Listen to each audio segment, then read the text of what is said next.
ಶಿಕ್ಷಕರ ದಿನಾಚರಣೆ ಒಂದು ಶುಭಾಶಯಗಳು ನಿಮ್ಮೆಲ್ಲರಿಗೂ ಹೇಳ್ತಾ ಈ ಒಂದು ಕಾರ್ಯಕ್ರಮಕ್ಕೆ ನಮ್ಮ ಇನ್ಸ್ಪೈರ್ ಇಂಡಿಯಾ ಟೀಮ್ನವ್ರಿಗೆ ಅವಕಾಶ ಏನು ಕೊಟ್ಟಿದ್ದಾರೆ ಮಂಜುನಾಥ್ ಸರ್ಗೂ ಮತ್ತು ನಿಮ್ಮೆಲ್ಲರಿಗೂ ಅಂತರಾಳದಿಂದ ಧನ್ಯವಾದಗಳು.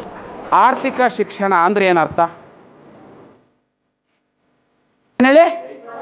ವೈಯಕ್ತಿಕ ಹಣಕಾಸು ಬಗ್ಗೆ ಮಾತಾಡಕತ್ತೀನಿ ನಾನು. ಒಂದು ಎಕ್ಸ್ಪೀರಿಯನ್ಸ್ ನಾನು ತೊಗೊಂಡು ಬಂದಿದ್ದೀನಿ. ಬರ್ತೀರಾ?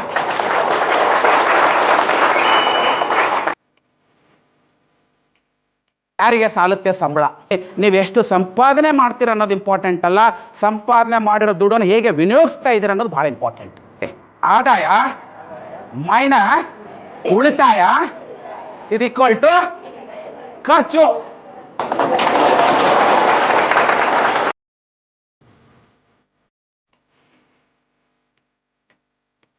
ಹಣ ಮಾಡೋದು ಎಷ್ಟು ಇಂಪಾರ್ಟೆಂಟ್ ಅದೋ ಆ ಮೈಂಡ್ ಸೆಟ್ ಇಟ್ಕೊಳ್ಳೋದು ಭಾಳ ಇಂಪಾರ್ಟೆಂಟ್ ಅದು.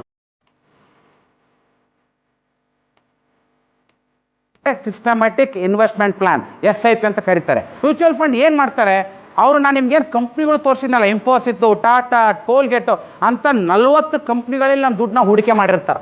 ಎಲ್ಲ ವಿಷಯಗಳನ್ನ ಈ ಪುಸ್ತಕದಲ್ಲಿ ಹಾಕಿದ್ದೀನಿ. ಕೊಟ್ಟಿರುವಂಥ ನಿಮ್ಮ ಸಂಸ್ಥೆ ಮತ್ತು ಮಂಜುನಾಥ್ ಸರ್ಗೆ ಅಂತರಾಳದಿಂದ ಧನ್ಯವಾದಗಳು. Thank you very much.